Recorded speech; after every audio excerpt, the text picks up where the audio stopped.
kita sudah dengar tentang disclaimer ya. Disclaimer tuh artinya kasus keberhasilan itu tidak selalu bisa sama dialami oleh semua yang menggunakan iTeraCare. Ya. Cuma buat sebagian orang mungkin kata disclaimer itu sepertinya suatu tempat kita bersembunyi kalau terjadi kegagalan gitu.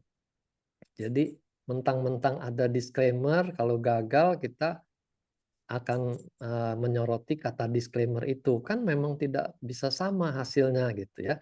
Nah, cuma malam ini saya mau menjelaskan kenapa memang akan terjadi kondisi yang hasilnya tidak sama gitu ya. Baik, saya akan mulai dengan share screen.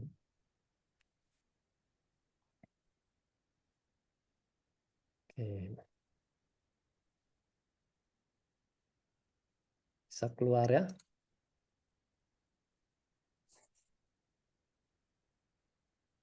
Ya, kita mulai ya.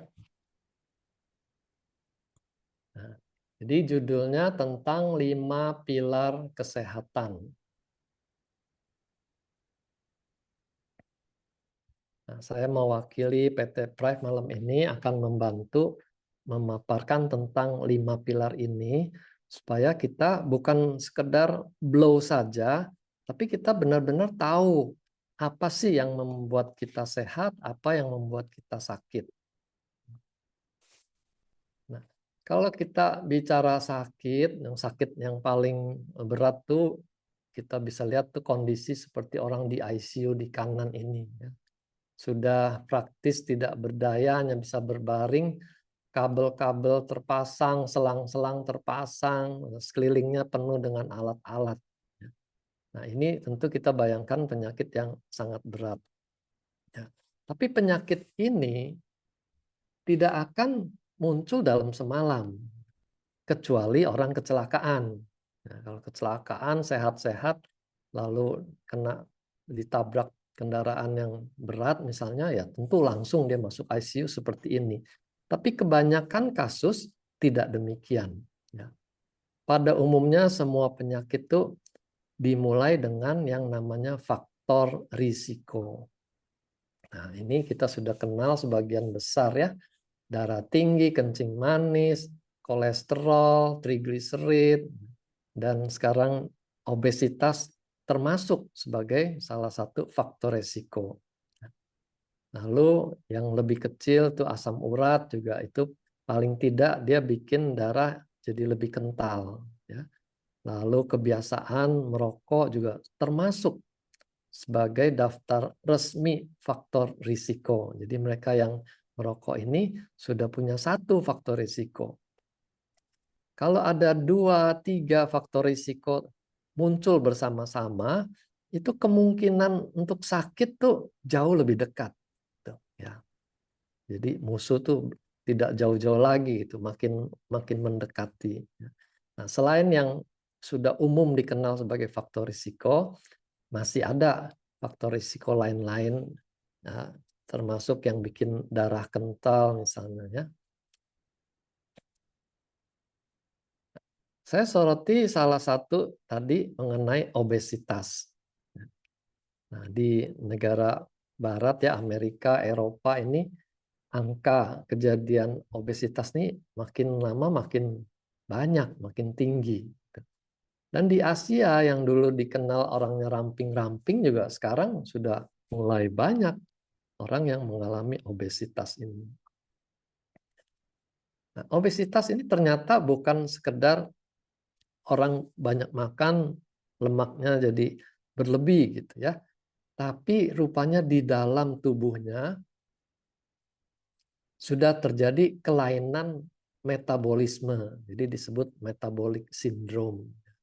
Di mana kadar gulanya tuh mulai naik, lalu tensinya juga mulai naik, kolesterol, trigliseridnya juga naik, dan ukuran pinggang ini, ya perut pinggang ini menjadi tolok ukurnya berapa lingkaran perutnya ini, ternyata makin lebar dia makin berisiko gitu ya, karena lemak yang ada di bawah kulit perut ini bisa menggambarkan kondisi lemak di seluruh tubuh juga, termasuk di jantung dan pembuluh darah jantung. Ya. Ditambah lagi untuk pengangkut kolesterol dibersihkan itu, yaitu HDL, dia rendah. Ya.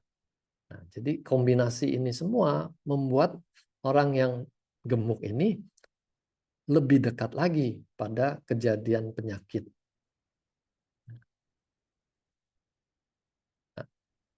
Jadi faktor risiko juga tidak terjadi dalam semalam. Ya, bukan hanya penyakit yang tidak terjadi tiba-tiba, tapi faktor risikonya itu juga munculnya tuh tidak mendadak.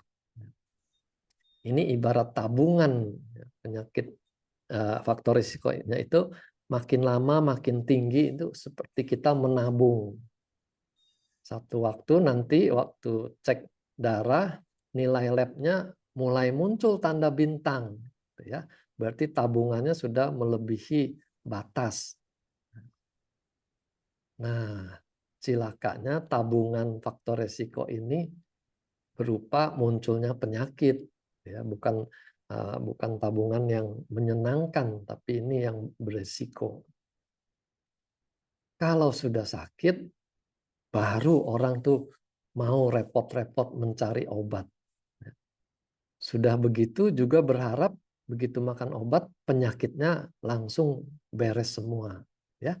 Nah, harap kita pahami betul kondisi kejadian seperti ini. Sehingga tidak ada penyakit kronis itu makan obat seminggu beres semua. Ya, itu suatu hukum alam. Ya. Semua yang datangnya pelan-pelan juga akan butuh waktu untuk membereskannya. Kalau kita tunggu penyakitnya datang baru cari obat, nah ini hukum lain berbunyi ya, bahwa penyakit itu bukan hanya sulit sembuh. Ada sejumlah penyakit tuh yang justru irreversible, tidak bisa pulih seperti semula. Gitu ya. Orang yang kena stroke itu paling kelihatan. Dia pernah stroke, biasanya akan meninggalkan cacat sedikit atau banyak, itu sel-sel sarafnya itu tidak bisa tumbuh lagi, ya, itu kita sebut irreversible. Jadi di sini kita akan selalu dorong orang-orang jangan tunggu sakit baru cari obat, baru beli alat Aithera Care ini, ya. Kita sudah harus bertindak waktu angka-angka di lab ini sudah mulai meningkat, ya. Nah, kalau kita periksa lab secara berkala setahun sekali, jangan dibuang lab yang lama itu datanya, ya. Dibuat catatan. Jadi kita lihat, bandingkan dari tahun ke tahun tuh angkanya bertambah tinggi nggak? Walaupun bintangnya belum muncul, tapi kalau angkanya bertambah tinggi, kita sudah harus mengubah gaya hidup kita. Nah, kita akan fokus malam ini tentang 5 pilar kesehatan kita. Nanti kita akan mulai dengan makan, minum, dan bernafas dari udara yang sehat. Lalu pilar kedua tuh olahraga teratur. Pilar ketiga istirahat dan tidur yang cukup. Pilar keempat tuh relaksasi dan rekreasi. Dan pilar kelima yang tidak kalah penting adalah spiritualitas hidup yang positif. Kita bahas pilar pertama ya, makan, minum, dan udara yang sehat. Makan, minum tentu 2 faktor soal jumlah yang kita makan dan juga kualitas makanannya. Ya. Kalau jumlah itu ukuran yang umum kita dengar itu kan kenyang. Ya, makan kenyang itu menunjukkan jumlahnya cukup banyak. Ya. Tapi kalau makan kenyang isinya hanya nasi, kerupuk, dan kecap, kan berarti kualitasnya tidak memadai, ya, kenyang tapi kualitasnya tidak mencukupi. Sebaliknya, kalau dia makanannya seimbang, tapi dia hanya makan 2 sendok karena sedang berdiet gitu, tidak cukup juga gitu ya. Jadi harus cukup jumlahnya maupun komposisinya. Selama ini kita kalau makan terlalu mementingkan soal enaknya, gitu ya, delicious. Orang yang hobi kuliner itu kan juga mengejar kenikmatan ini. Ya. Di sini enak, di sana enak, gitu ya. Padahal badan kita ya sesudah melewati lidah, badan kita tuh nggak mengenal itu kata enak atau tidak enak. Badan kita hanya mencari bahan-bahan yang dia butuhkan. Ada nggak di dalam makanan itu yang saya butuhkan? Ada nggak kalsiumnya? Ada nggak vitamin E-nya misalnya gitu ya. Jadi nutrisius ini soal gizinya. Nah, ini penting ya. Jadi ingat, jangan hanya mengejar enaknya, tapi juga isinya, nilai gizinya. Dan tentu saja kita harus jaga kebersihannya. Saya dapat cerita dalam satu pesta itu bisa semuanya pada kena sakit perut ya, kejadian di satu lokasi gitu ya. Nah, ternyata masalahnya di cateringnya gitu. Ya, ada masakan yang tidak bersih, tercemar bakteri, jadi seluruh tamu keracunan makanan. Ya. Nah, ini satu faktor lagi, tapi ini jarang terjadi. Nah, yang sehari-hari kita alami ini yang dua di atas ini kita perlu perhatikan. Lalu bukannya kita nggak boleh makan yang nikmat-nikmat ya, karena hidup juga butuh kenikmatan. Tapi kita perlu tahu batas-batasnya. Ya. Misalnya rokok kalau buat yang perokok itu nikmat, kita nggak bisa menyangkal kenikmatan yang mereka dapatkan. Kalau nggak nikmat pasti sudah berhenti, gitu ya. Cuma karena kita juga tahu bahayanya rokok, hendaknya dibatasilah, gitu ya. Jangan sampai melebihi daya tahan tubuhnya membersihkan racun-racunnya. Nah, kalau yang belum sempat merasakan nikmatnya rokok, hindarilah, jangan coba-coba. Ya. Begitu juga dengan nikmatnya dalam makanan. Itu seringkali nikmat buatan. Ya. Dikasih bahan penyedap, pemanis, supaya tahan lama dikasih pengawet. Gitu. Dan supaya nikmat juga di mata, itu dikasih pewarna. Ya.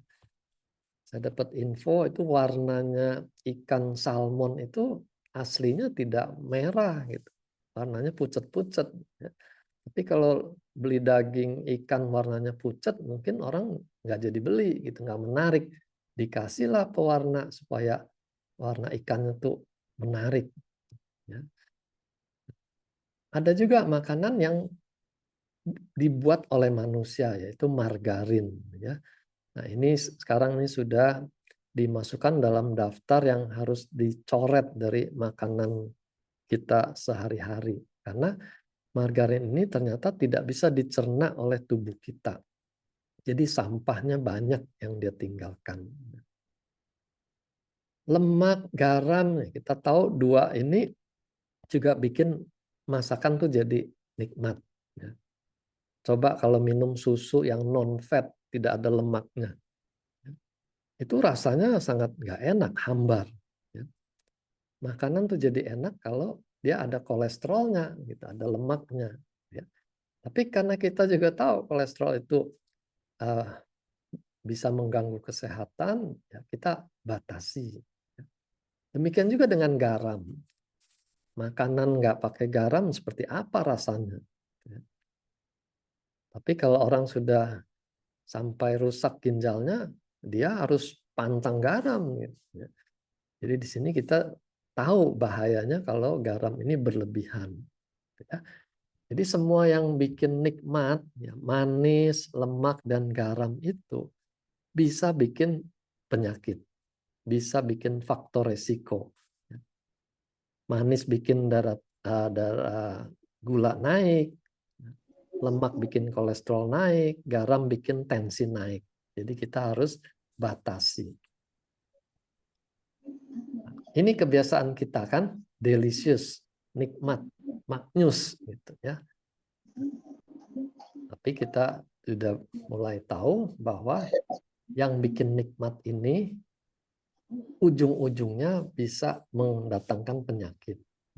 Dari diabetes itu bisa bikin sistem kekebalan tubuh menurun. Kekebalan tubuh menurun, kanker lebih mudah muncul. Ya.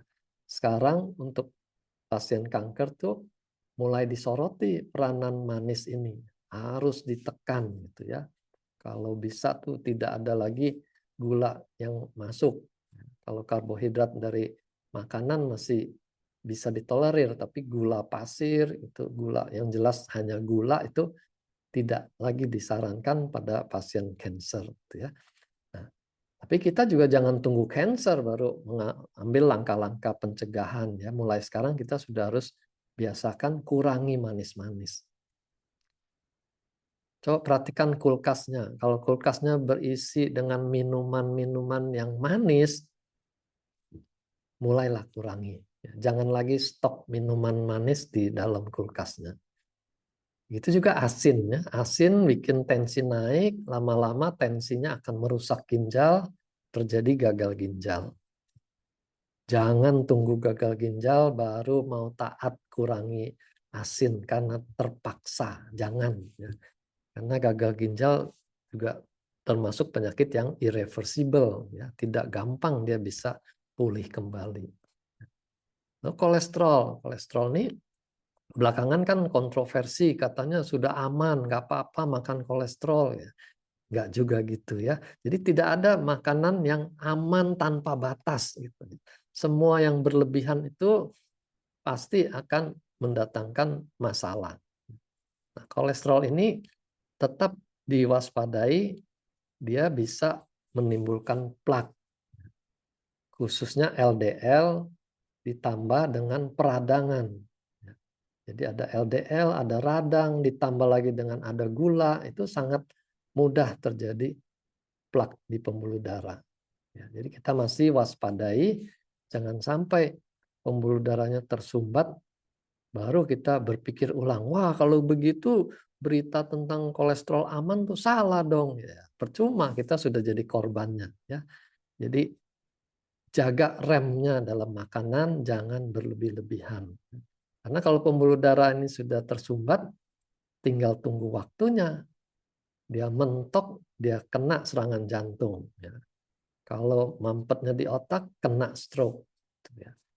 Nah, ini kalau organnya kena, tapi pembuluh darahnya tuh mampet misalnya, kita blow organnya juga nggak bisa langsung melancarkan aliran darah karena pipanya pembuluh darahnya sudah banyak sumbatan. Sekarang kita lihat apa yang bikin makanan tuh bergizi. Tiga yang di atas ini, karbohidrat, protein, dan lemak ini dikenal sebagai makronutrien. Nutrisi yang dibutuhkan dalam jumlah banyak. Kalau karbohidrat tuh sepiring tuh nasi bisa 100 gram gitu ya. Jadi hitungannya ratusan gram. Kalau protein puluhan gram. Nah, lemak lebih sedikit ya. Jadi ini disebut makronutrien. Nah, lemak juga disarankan lemak yang tidak jenuh. Dari omega 3, 6, 9 itu ada di alpukat, di buah-buahan, ya, di ikan yang lautan dalam itu tinggi dengan omega 3, 6, 9. Juga pada tanaman seperti biji bunga matahari. Lalu ini essential fatty acid. Jadi ada asam lemak yang benar-benar dibutuhkan oleh tubuh kita. Jadi bukan berarti kita sama sekali nggak boleh makan lemak atau minyak ya, dimusuhin habis. Jangan. Karena ada lemak yang memang tubuh kita butuhkan gitu ya. Jadi kita makan dalam jumlah yang lebih sedikit. Kelompok kedua ini vitamin dan mineral. Ini jumlahnya sedikit. Jadi ini termasuk mikronutrien. Vitamin tuh hanya butuh dalam miligram, mineral juga ya. Paling kalsium saja yang sampai 500 miligram, tapi yang lain-lain tuh sedikit. Ya. Nah, kalau kita terlalu rajin makan suplemen, vitamin, mineral, macam-macam tuh kita makan, itu malah bisa terjadi kita memasukkan berlebihan gitu. Karena yang dibutuhkan cuma sedikit, tapi kita makannya terlalu banyak, ya. Itu bukan hanya mubazir, tapi itu juga memberatkan kerja ginjal. Ya. Jadi usahakanlah vitamin, mineral itu yang sudah disediakan oleh Tuhan di dalam buah-buahan, di dalam sayur-sayuran. Kecuali memang kekurangannya itu terlalu banyak, nggak cukup dikejar dengan makanan. Kita terpaksa makan suplemen yang kadarnya lebih tinggi, gitu ya. Dan itu nanti makannya juga jangan seumur hidup. Ya, makan sampai kadarnya mencukupi, kita kembali lagi pada diet alamiah ini. Nah, enzim belakangan juga enzim mulai disoroti, ya, karena makanan kita tuh makin lama makin miskin enzimnya. Kenapa?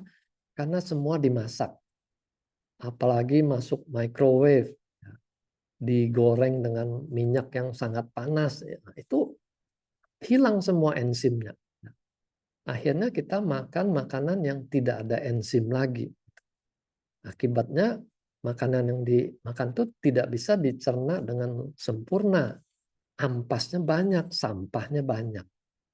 Jadi sekarang kita mulai kembali lagi menyadari pentingnya enzim. Enzim itu ya paling banyak ada di buah-buahan, karena kita tidak memasak buah-buahan, itu dimakan mentah.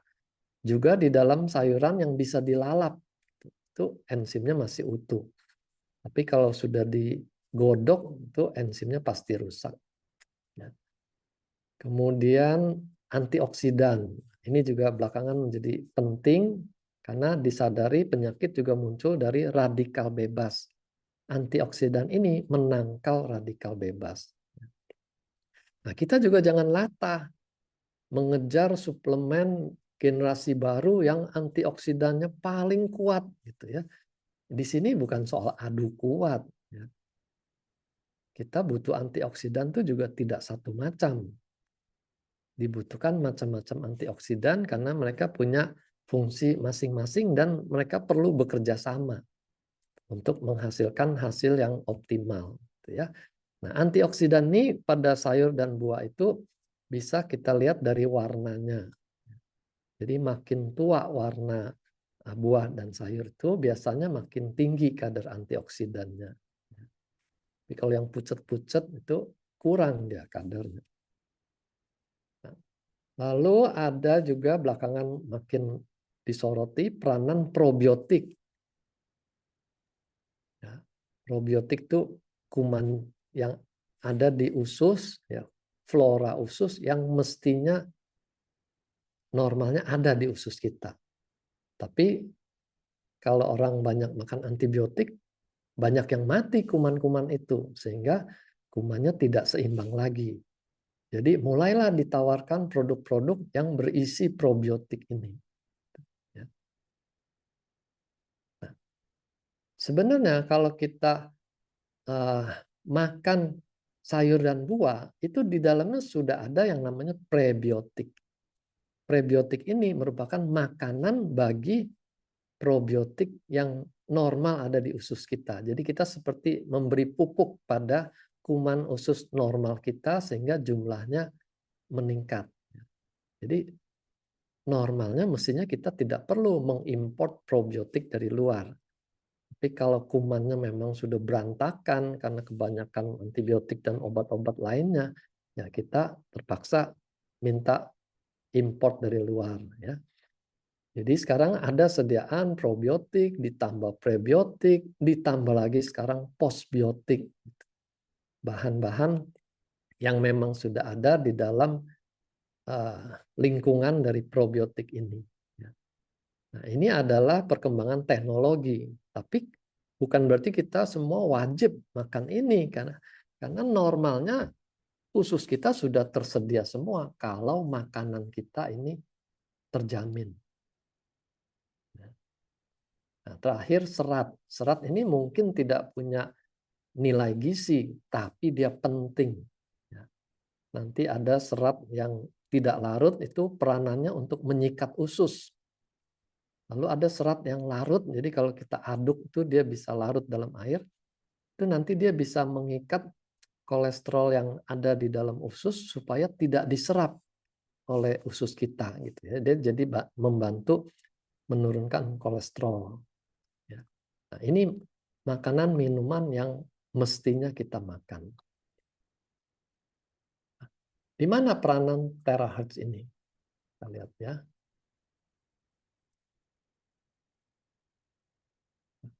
Terahertz bisa membantu memperbaiki nafsu makan. Ya. Jadi, kalaupun orang disuguhkan makanan yang sangat ideal buat kesehatannya, tapi orang itu tidak nafsu makan, percuma. Gitu ya. Nah, ini kita temukan pada orang yang sedang sakit, orang yang sedang dirawat di rumah sakit. Ya. Ahli gizi di rumah sakit sudah ukur begitu rupa, ditimbang-timbang, gitu. Tapi sampai di kamar pasien, dia hanya makan 2 sendok, sudah. Jangan paksa, saya tidak mau makan. Ya. Karena nafsu makannya tidak ada. Nah, di dalam traditional Chinese medicine, nafsu makan ini berhubungan dengan organ limpa lambung. Jadi kita bisa menggunakan terahertz untuk memperbaiki, menguatkan energi di limpa lambung. Sehingga pelan-pelan nafsu makannya naik dan dia mulai bisa mencari makan, makannya lebih lahap, lebih banyak. Bukan hanya makan lebih banyak, limpa lambung ini juga menentukan daya cerna di ususnya. Berapa banyak diserap, itu semua melibatkan organ limpa lambung ini. Orang makan banyak, kalau penyerapannya tidak bagus, ya dibuang juga. Jadi yang berharga itu dibuang di toilet gitu karena tidak bisa diserap. Ya. Jadi penting terahertz intervensi untuk memperbaiki nafsu makan dan kinerja limpa lambungnya. Begitu juga dengan peristaltik. Ya, minggu lalu kita sudah belajar mengenai yang qi. Yang qi itu bisa menaikkan kinerja organ. Jadi kalau lambungnya kita sering juluki lambungnya malas gitu ya, peristaltiknya tuh lambat sehingga makanan tidak digiling dengan aktif, malah nangkring di lambung tuh melebihi jam parkirnya. Biasanya 3-4 jam dia sudah bisa dikosongkan, ini dia 6 jam masih penuh lambungnya. Ya. Nah ini dengan terahertz kita bisa bantu tingkatkan peristaltik ini. Kalau secara medis ada obat-obat yang meningkatkan peristaltik. Tapi kalau obatnya tidak dimakan, lambungnya males lagi gitu ya. Tapi dengan terahertz kita bisa perbaiki kinerja sel-selnya, kinerja organnya, sehingga peristaltik lambungnya normal lagi. Kalau peristaltik lambung normal, kita tidak lagi mengalami kembung gitu ya. Karena kembung itu akibat dari lambung yang malas tadi sehingga gasnya keburu menumpuk dan terjadilah rasa kembung ini. Kembung kalau berlebihan akan keluar ke atas berupa sendawa. Kalau dia tiap hari kembung, tiap hari sendawa, lama-lama klepnya itu juga akan jadi kendor. Mulailah terjadi GERD. Kalau normalnya tuh hanya udara yang keluar, tapi karena klepnya kendor, sekarang asam lambungnya ikut keluar. Maka kita mulai merasakan tuh sewaktu udara keluar tuh ada rasa asam. Ya. Bahkan kalau dia salah masuk ke tenggorokan, akan merasa perih gitu ya. Itu tanda-tanda sudah ada kelemahan klep, sudah ada GERD. Jadi penting sekali untuk mengembalikan peristaltik lambung ini jadi normal. Lambung nanti berhubungan erat dengan usus besar. Kalau lambung malas, biasanya usus besarnya juga malas. Dia akan ke belakang tuh bisa 3 hari sekali, 4 hari sekali gitu ya. Nah, dengan kita blow pencernaannya, perutnya kita blow, lambungnya, ususnya kita blow, peristaltik usus juga lebih baik, buang air besar juga bisa jadi lebih rutin tiap hari. Ya. Lalu peranan pencernaan lain dari terahat adalah membantu proses detox. Ya. Jadi tubuh kita tuh sudah disediakan oleh Tuhan tuh kemampuan untuk mendetoks sendiri. Ya. Tidak perlu kita sampai masuk ke klinik, diinfus, dicuci usus supaya terjadi detox. Tuhan sudah sediakan semuanya. Ya. Organ liver kita untuk membersihkan racun dari kimia-kimia yang ada dalam makanan. Ginjal juga gitu. Kimia yang harus dibuang dalam bentuk urin, ya, diopernya ke ginjal. Usus untuk membuang limbah yang dikeluarkan di feses gitu ya. Jadi ini semua termasuk organ-organ detox.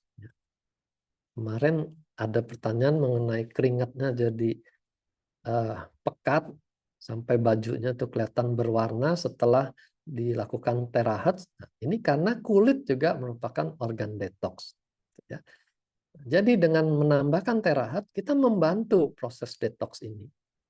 Otomatis nanti membersihkan tubuh dan kinerja organ-organ juga jadi lebih sehat. Nah, kalau udara, kita nggak bisa bersihkan udara, ya, kita hanya bisa pasang filter di rumah. Ya. Tapi kita perlu tahu kenapa udara ini jadi tercemar begitu rupa. Kalau di luar rumah ada asap, debu, dan gas. Ya, ini Jakarta atau pemandangannya sudah seperti ini. Jadi kalau mau mengurangi polusi, kita harus bersama-sama mengurangi pembuangan 3 benda ini. Nah, yang bisa kita kerjakan mungkin polusi di dalam rumah kita. Ini kewajiban kita masing-masing karena rumah kita. Kembali lagi di asap rokok. Kalau dia penikmat rokok, ya jangan merokok di dalam rumah lah. Rokok di luar yang ada pohon untuk menyaringnya, gitu ya. Kalau di dalam rumah nggak ada saringan, semua asapnya terbagi ke semua ruangan. Ya. Lalu debu dari kasur, bantal, gitu ya. Ini juga bisa bikin polusi.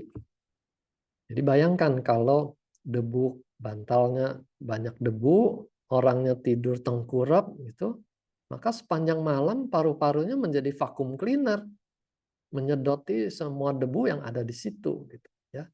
Dan cilakanya debu yang masuk ke dalam paru-paru itu sebagian nggak bisa keluar lagi, gitu ya. Dia meninggalkan sampah-sampah di dalam paru-paru, gitu ya.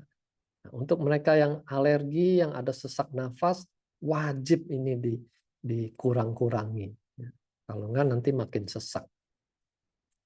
Nah, ditambah lagi bahan-bahan penyemprot ya, udara, entah itu pewangi atau pembunuh serangga. Ya. Ada juga iklan yang membodohi masyarakat ya.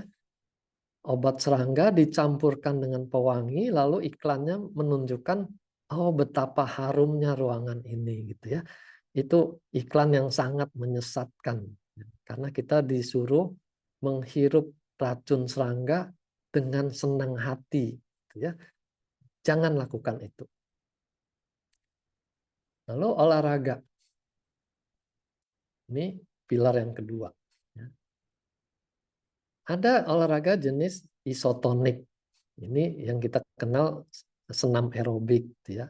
Jalan kaki, lari, lalu dansa, line dance ini semua masuk olahraga aerobik. Lalu ada olahraga isometrik, beban, ya.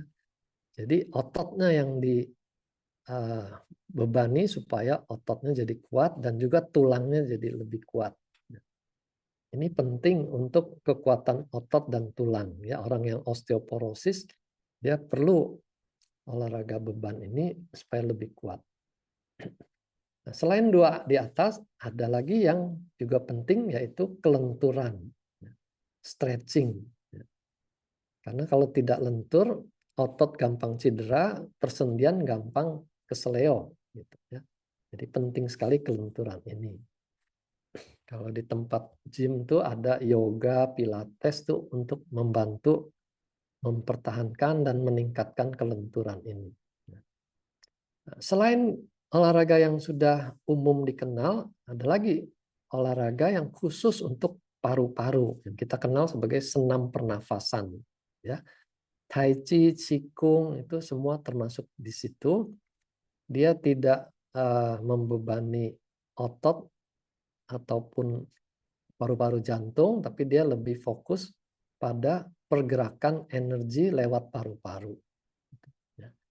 Nah, yang kita sebut olahraga itu adalah ekstra 3 kali seminggu, ya, minimal 15 menit. Ya. Jadi kalau orang bilang, oh saya setiap hari ada aktivitas di rumah, itu ngepel tuh olahraga saya misalnya gitu ya, itu nggak dihitung. Ya. Yang setiap hari dilakukan itu namanya activity daily life. Nah, olahraga itu harus ekstra di luar ADL tadi. Ya. Minimal 3 kali seminggu. Nah, kalau ada kondisi hipertensi, hati-hati nih. Orang hipertensi tidak boleh olahraga yang beban. Ya. Udah hipertensi, dia angkat besi lagi misalnya.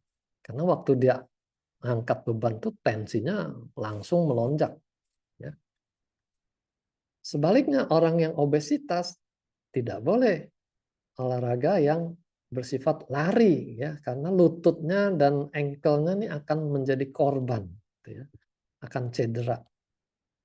Nah, jadi ini halangan-halangan untuk berolahraga. Olahraga itu mesti menyenangkan, ya. Kenapa? Karena kalau tidak menyenangkan, dijamin tidak akan bertahan lama. Ya. Makanya perlu cari teman. Karena kalau sudah mulai malas, temennya masih ada untuk ajakin, ayo jalan, hari ini kita belum jalan. Ya. Supaya bisa konsisten olahraganya. Gitu. Ya. Jangan musim-musiman. Nah, ini olahraga yang menyenangkan nih, salah satu ya, main lompat, ini apa namanya, trampolin. Gitu ya. Hanya lompat-lompat begini, ternyata nilai olahraganya itu tinggi. Ya. Baik buat otot sendi maupun buat kardiovaskularnya. Ya. Sambil mengingat-ingat masa lalu waktu bermain lompat-lompatan. Ya. Nah, ini contoh olahraga yang menyenangkan.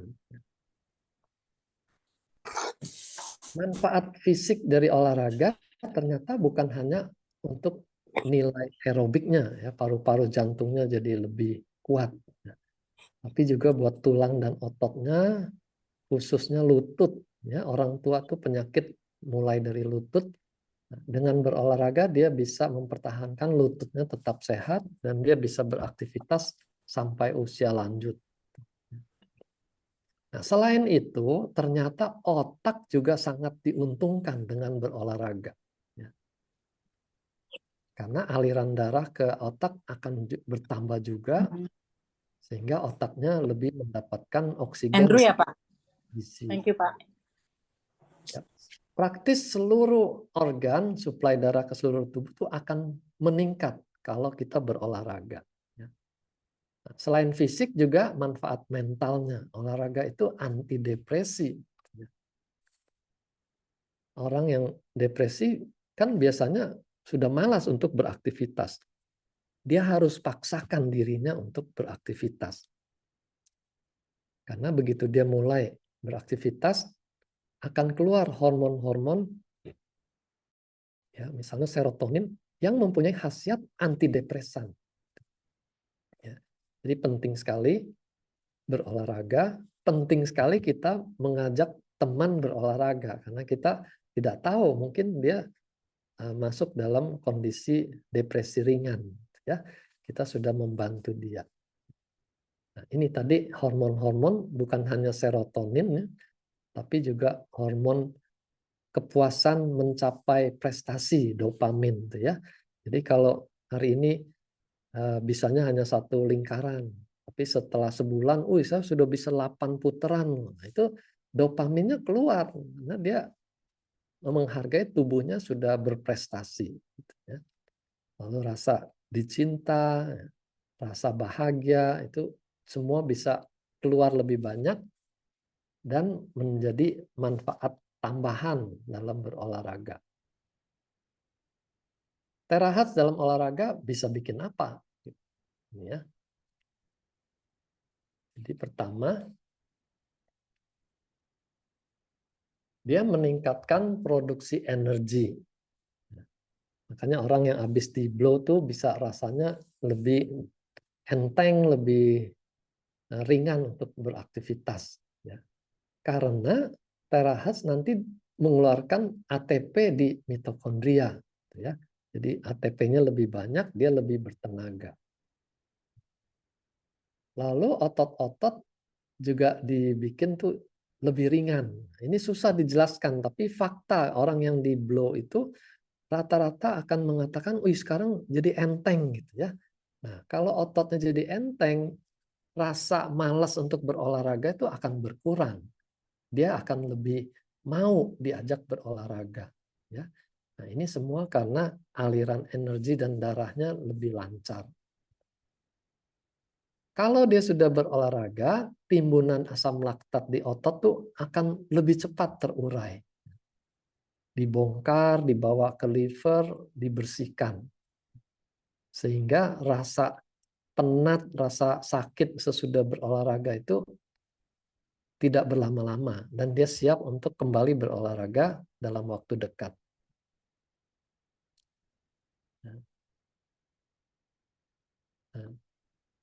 Mitokondria itu seperti apa? Nah, ini dia modelnya. Ini ada di dalam sel. Ya. Jadi satu sel kita ada mitokondria yang dikenal sebagai baterainya sel. Mitokondria ini menghasilkan ATP ini. Nah, inilah tenaga kita untuk beraktivitas, bermetabolisme.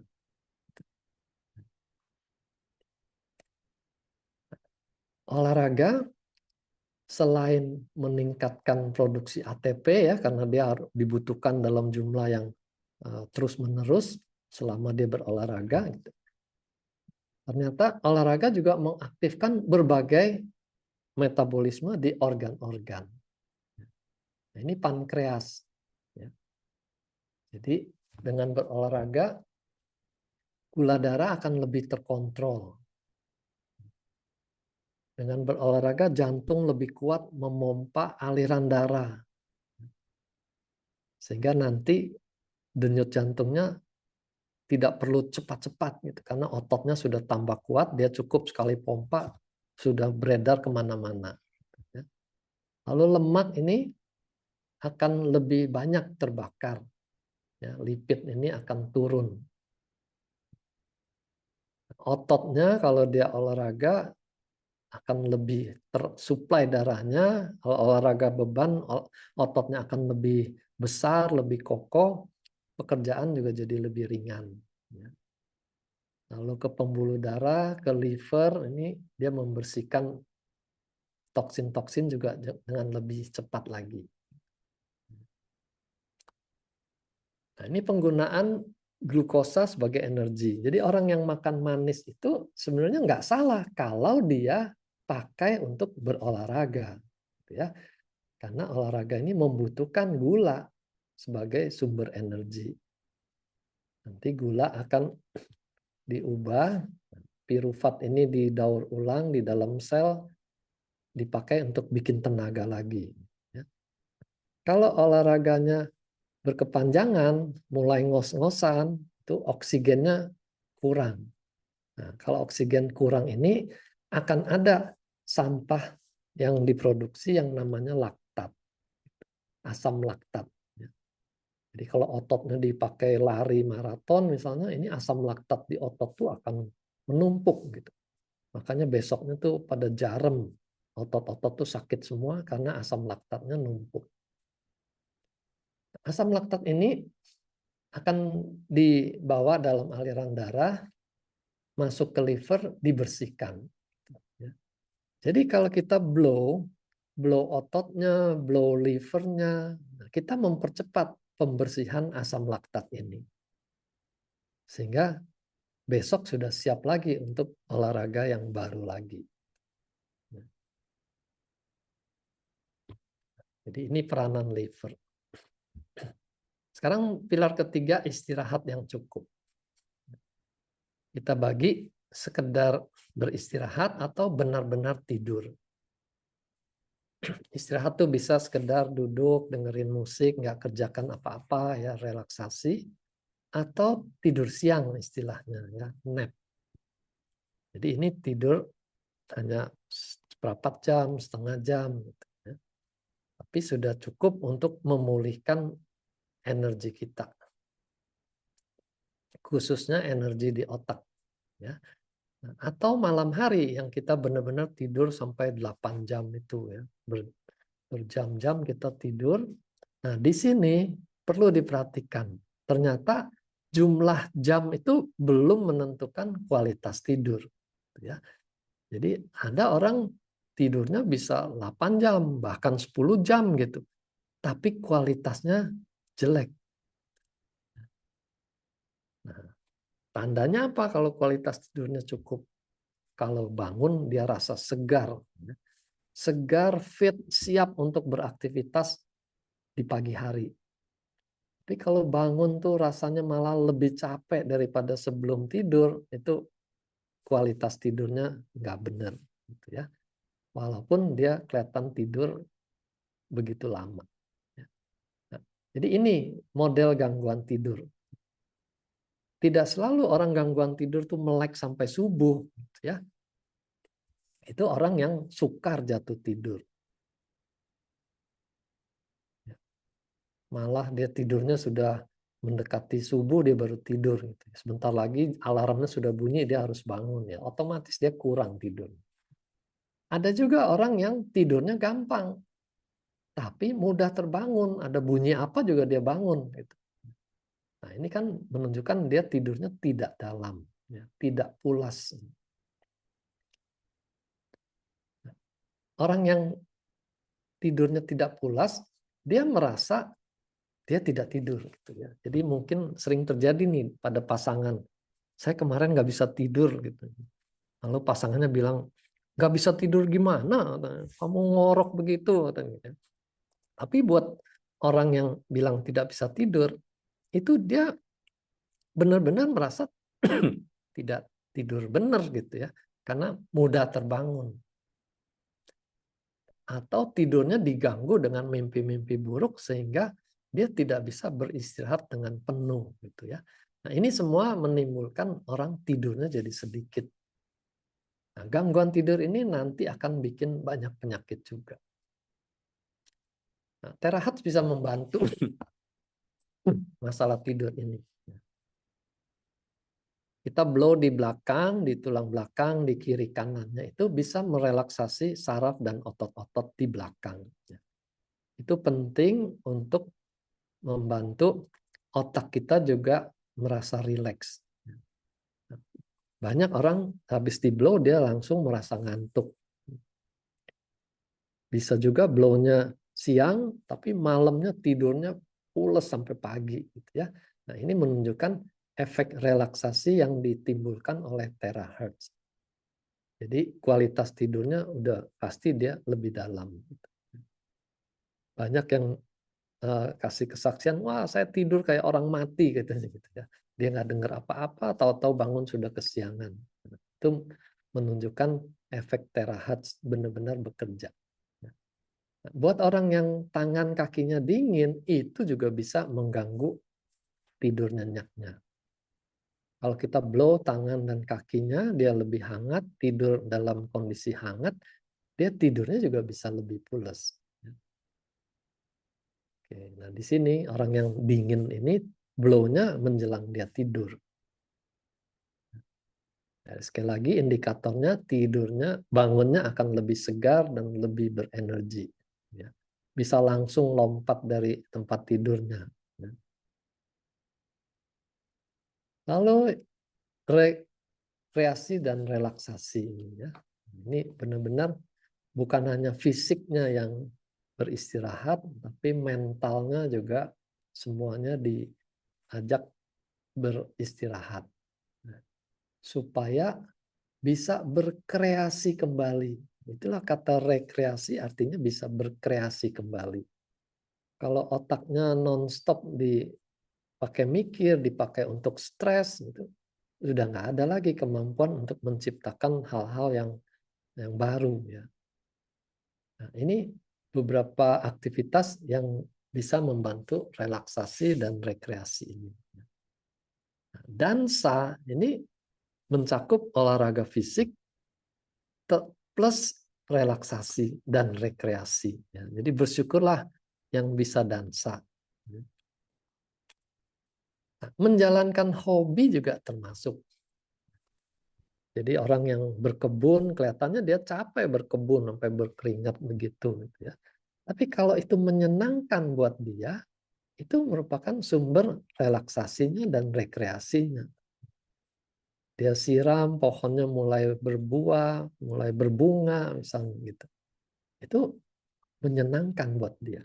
Ya, jadi biarkan kalau pasangan tuh menjalankan hobinya, biarkan.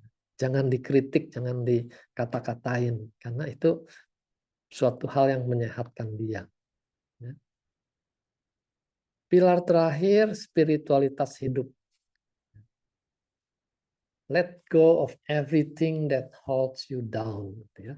Jadi hidup kita ini seringkali terasa berat. Sepertinya gravitasi bertambah tinggi gitu ya. Hidupnya jadi berat.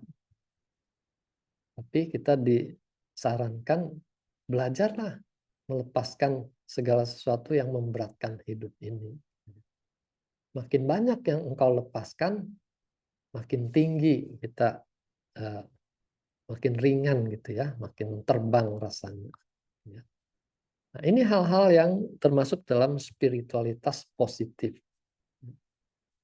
Jadi kita tidak bahas soal keimanan atau agama ya, tapi spiritual yang menyangkut kerohanian kita, yaitu rasa syukur. Sekarang sudah dibuktikan bahwa rasa syukur ini yang mendatangkan kebahagiaan. Gitu. Bukan karena memiliki banyak benda, gitu ya. Kalau banyak bendanya tapi tidak ada rasa syukurnya, orang itu tidak bahagia. Jadi rasa syukur ini yang bikin kita jadi rasa happy. Lalu damai sejahtera, ya. Tidak punya musuh, tidak cari musuh, gitu. Tidak ada yang mengorek-ngorek masa lalu, gitu. Damai sejahtera membuat hidup kita juga jadi lebih sehat. Syukur, sukacita, bahagia ini otomatis bermuncul bersama. Damai sejahtera dengan mengasihi juga itu otomatis. Kalau kita nggak punya musuh, otomatis akan muncul rasa damai. Kalau punya musuh, rajin-rajinlah mengampuni supaya tidak ada musuh lagi, gitu ya. Sehingga rasa damai sejahtera ini juga tidak terhalang untuk muncul. Dan kita hidup itu jadi berkat buat orang lain. Kalau kita bisa membahagiakan orang lain, kita otomatis juga ikut bahagia. Gitu ya. Jadi ini hal-hal yang kita perlu kerjakan sehari-hari yang membuat tubuh ini menjadi lebih sehat juga. Ya, tubuh, mental, spiritual semuanya menjadi lebih sehat. Dalam pendek kata, semua ini bisa kita dapatkan dengan dua tindakan ini. Menerima dan melepaskan. Ini persis seperti kita bernafas. Orang meditasi seringkali diajarkan fokus pada nafas, gitu ya. Tarik nafas, buang nafas, gitu ya. Karena di dalam spiritualitas juga begitu prinsipnya. tarik nafas, kita terima semua yang baik yang kita miliki ini, kita terima dengan penuh rasa syukur. Ya. Buang nafas, jadi sampah-sampah udara itu dikeluarkan lagi. Nah, kita juga buang sampah-sampah di dalam mental spiritual kita, lepaskan. Jangan penyesalan yang berkepanjangan terus-menerus menyesali hal yang sama, lepaskan. Kalau kejadian tidak menyenangkan, tidak bisa dihindari, terima dengan ikhlas. Ya. Jadi dua hal ini kerjakan setiap hari. Nah, inilah 5 pilar yang harus kita kerjakan. Gak bisa tugaskan pada orang lain. Ini harus kita kerjakan sendiri. Hasilnya apa? Kita sudah bisa proyeksikan. Kalau sejak muda kita lakukan ini, kita bisa memasuki usia senja tuh dengan penuh keceriaan, penuh vitalitas. Ya. Karena seluruh sistem organ kita bekerja dengan optimal. Penyakit nggak mudah muncul, kalau sakit datang cepat sembuh. Otomatis usia harapan hidupnya akan jadi lebih panjang. Ya. Nah, kita juga nggak mau kan kalau umur panjang tapi sakit-sakitan, itu hanya menambah sengsara saja, memperlama sengsara gitu ya. Kita mau hidup panjang tapi sehat ya. Sehat dan juga produktif ya. Jadi tetap belajar hal-hal baru, jangan biarkan otaknya pensiun ya. Kerja di kantor boleh pensiun tapi otaknya jangan pensiun supaya dia tetap produktif. Akhir kata-kata mutiara ini ya, ora et labora, berdoa dan berupaya. Gitu. Kita nggak cukup setiap ulang tahun berdoa supaya panjang umur. Kita harus berusaha benar-benar supaya usianya panjang, tidak sakit-sakitan, berbahagia, dan tetap menjadi berkat buat orang lain. Oke, Bu Suci. Iya, terima kasih dokter. Nah, sebentar. Di pembukaan selain Saya info, kemudian info kesehatan, info akupunturnya juga saja dok untuk apa manfaat atau fungsi dari kita. Terus ini siraman rohaninya juga dapat ya dok. Di ini komplit, paket komplit. juga jadi konsultan apa psikolog ya dok ya. Jadi tidur harus bisa maafkan ya, rilis beban-beban hidup yang ada. Aduh, luar biasa banget nih saya. Tangan dulu nih dokter Wijaya nih malam ini ilmunya komplit. Tadi dok saya tertarik juga ya, saya di pilar tadi ini dokter juga sampaikan sebetulnya di awal-awal itu dari makanan dulu ya dia. Ya. Jadi makanan sehat, kemudian juga udara yang bagus juga gitu. Nah tadi mungkin Suci bisa tambahin nih dok gitu dengan kebutuhan udara yang sehat ini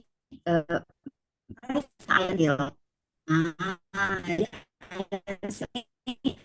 untuk namanya memberikan udara yang atau yang sehat untuk dihirup karena kita memberikan ion negatif dan ini saat ya bisa dibawa kemana-mana mungkin dari bagus di sini juga udah punya gitu. Jadi tadi untuk menjawab dari segi polusi udara atau polusi apa tidak ada dua mungkin polusi pabrik industri maksudnya ya atau juga polusi lingkungan gitu.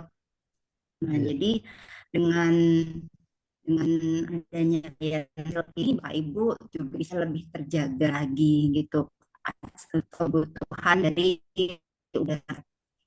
Nah, berikutnya tadi olahraga ya sampaikan sama dokter bahwa kita harus olahraga.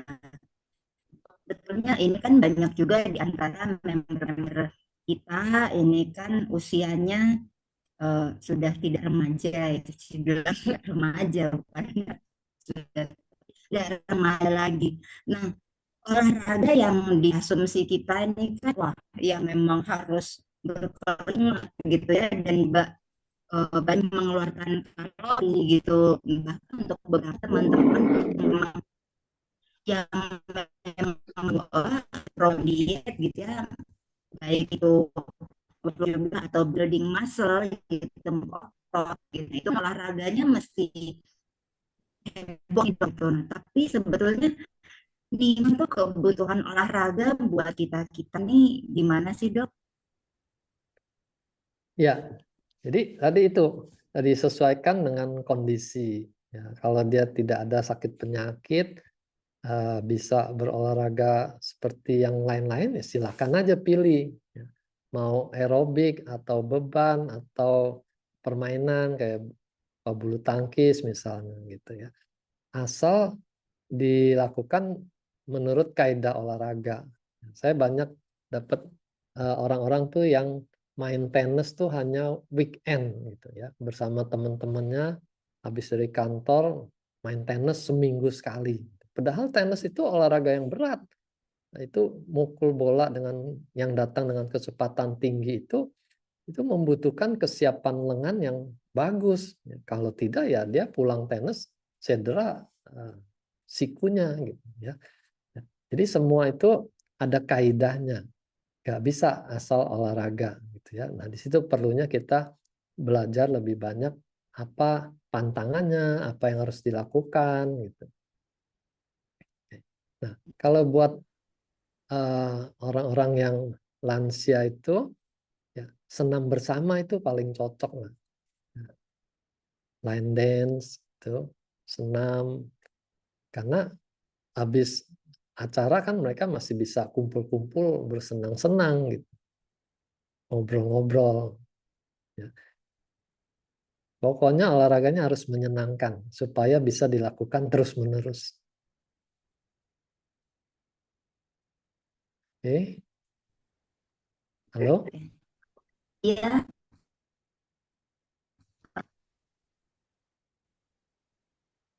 Ini saya masih lagi terdengar ya Pak ya. suara saya putus. Iya, dan saya dok. Bu Suci yang di laptop saya suaranya putus-putus. Oh iya, mudah-mudahan mudah-mudahan sekarang jelas ya. Ya, ya. Baik, dokter. Sepertinya kita mungkin bisa lanjut aja ke pertanyaan dari peserta. Ada pertanyaan dari Pak Min yang sudah angkat tangan. Pak Min, di-unmute mikrofon. Ya, silakan dengan Sriwijaya, Pak. Baik, terima kasih. Selamat malam, dokter. Selamat malam. Eh, Ketika saya mulai kenal Aitera dan memperkenalkan pada ibu-ibu yang mereka paling menarik apa? Bisa menambah wajah menjadi kinclong, Nah, bisa menambah berat badan, dan ya. seterusnya. Nah, kalau lihat dari saya di paparan dokter di awal pilar yang pertama ya, kayaknya sangat mungkin dok ya, dia mulai perbaikan pencernaan dari lambung sampai ke pembuangan gitu kan, dengan keilmuan sepertinya sangat dapat gitu ya. Iya, Nah, mungkin nanti itu tolong apa ditegaskan juga. Cuman ada satu pertanyaan dari mereka tuh dok. Pak Amin ya, saya itu minum air aja jadi daging ya. Itu gimana dok? Sebenarnya terjadi apa dari itu? Mungkin itu aja. Terima kasih dokter. itu jurus pamungkas untuk membela diri. Minum air jadi daging. Jadi belakangan disoroti itu peranan insulin. Jadi kalau orang banyak makan manis-manis, insulinnya kan jadi keluarnya banyak. Ya. Nanti bisa terjadi insulin resisten. Jadi reseptornya itu jadi kurang peka gitu. Karena mungkin dia seperti orang bosen diperintahkan oleh insulin terus gitu, dia jadi kurang peka. Nanti mulailah gulanya meningkat dan insulin yang tinggi itu juga mengubah gula itu menjadi lemak. Ya, jadi makin tinggi kadar insulinnya, lemak makin cepat ditimbun. Nah, itu yang sering orang bilang makan sedikit jadi lemak. Cara untuk mengurangi bagaimana? Ya otomatis asupan gulanya itu dia harus potong benar gitu ya. Yang namanya gula pasir, gula tebu itu dikurang-kurangi. Karena kalau insulin naik, lemak naik gitu. Nah, dengan berolahraga, sensitivitas insulin itu akan meningkat. Jadi pembakaran apa yang dia makan tuh juga lebih tinggi gitu. Tidak lagi jadi lemak jadi daging, tapi dibakar jadi tenaga. Ya. Nah, tapi tenaga ini kan harus dipakai. Kalau tidak dipakai, ngapain bikin tenaga banyak-banyak? Akhirnya disimpan lagi di otot, di liver, dan di lemak. Nah, jadi ini kayak lingkaran setan. Gitu ya. Nah, dengan kita wajibkan dia berolahraga, lingkaran setan itu kita putus. Ini tenaganya dipakai untuk berolahraga. Dengan olahraga, kadar gulanya turun, insulin turun, produksi lemak juga turun. Gitu. Lalu kalau olahraganya tuh lama, baru lemak akan terbakar. Kesalahan yang sering tuh juga olahraganya yang ringan dan lucu gitu. Sekedar jalan-jalan dan ngobrol-ngobrol lucu-lucu gitu, ringan dan lucu. Olahraga ringan itu justru bisa bikin nafsu makan meningkat gitu. Nah, ini kesalahan kita yang umum juga nih, habis jalan pagi kita mampir di warung mana gitu, rame-rame gitu. Ya lebih banyak makannya daripada yang dibakarnya. Ya pulang-pulang timbangannya makin tinggi, makin naik gitu. Jadi perlu disiplin di situ. Kalau olahraganya tuh berat sekalian, itu justru nafsu makan akan hilang. Aneh, tubuh kita ini aneh. Jadi kalau kita tidak memahami kaidahnya, ya terjadi hal-hal yang sebaliknya yang dari yang kita harapkan. Ya, olahraga bukannya kurus kok makin gemuk, gitu. Karena nafsu makannya meningkat. Gitu. Ditambah teman-teman sambil ngobrol lupa udah makan berapa. Gitu. Ya. Jadilah yang dibakar lebih sedikit daripada yang masuk. Oke? Sedikit dok ya. Ya, Eh, Kalau tadi perbaikan sistem, pasti kan butuh waktu dok ya. ya. Misalnya kalau orang kan nggak sabar. Kalau dia ini nih terus saya gimana ini udah gelamber gini gimana? Apa bisa nggak di blow terus keilmuannya ada bisa misalnya membuat proses lemaknya dicerna atau gitu. Iya. Kalau yang kita dapat kisah testimoni yang dari Malaysia itu memang kelihatan dia perutnya mengecil ya. Tapi yang bersangkutan juga mengakui dia tetap olahraga dan ada makanan dietnya gitu ya. Jadi tetap itu harus dilakukan. Cuma blow langsung di lemak itu secara ilmiah tuh bisa membakar lemak ya. Karena rupanya lemak kita itu bisa terurai kalau jenis lemak coklat namanya. Itu teraktivasi. Jadi ada lemak putih, ada lemak coklat. Yang lemak coklat itu yang meningkatkan pembakaran. Jadi ada kemungkinan dengan blow itu lemak coklat kita banyak yang teraktivasi dan mulai dia menguraikan lemak di jaringan perut itu. Gitu ya. Cuma kita mesti ingatkan lah, nggak bisa lah dengan cara satu jurus begitu blow itu. Kita perlu pakai banyak jurus, termasuk olahraga dan dietnya itu. Ya, terima Stres kasih juga, dokter. stres juga bikin orang gemuk, Pak, kalau pelariannya dimakan. Ya. Ada orang stres nggak bisa makan, tapi ada juga orang yang stres makannya jadi banyak. Oke. Baik, baik. Terima kasih dokter. Ya, mari Ya, sama-sama. jawab ya Pak Amin. Iya, terima Baik. kasih. Kita masuk ke pertanyaan yang ada di kolom chat ya.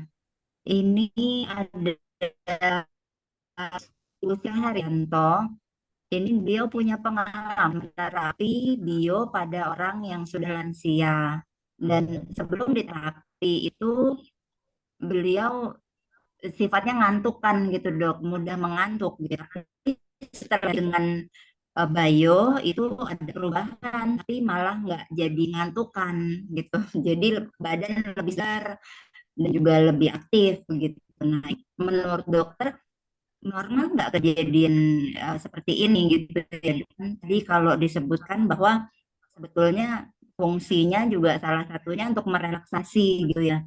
Ya, Harusnya bisa justru lebih ngantuk gitu, jadi lebih rileks gitu. Tapi malah jadi aktif gitu dok, malah jadi nggak ngantuk gitu, nggak ngantuk kan. Ini ya, gimana? ya. Badan kita itu memang seperti timbangan gitu ya. Jadi kalau satu kondisi dia terjadi ngantuk, tapi kalau stimulasinya sudah melebihi, dia malah nggak bisa tidur misalnya. Bisa terjadi begitu.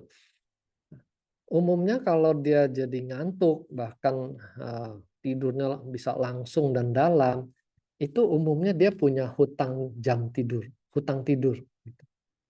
Jadi pada waktu di blow, sistem sarafnya tuh otomatis tuh dipulihkan dan dia nagih untuk kurang tidurnya itu. Gitu.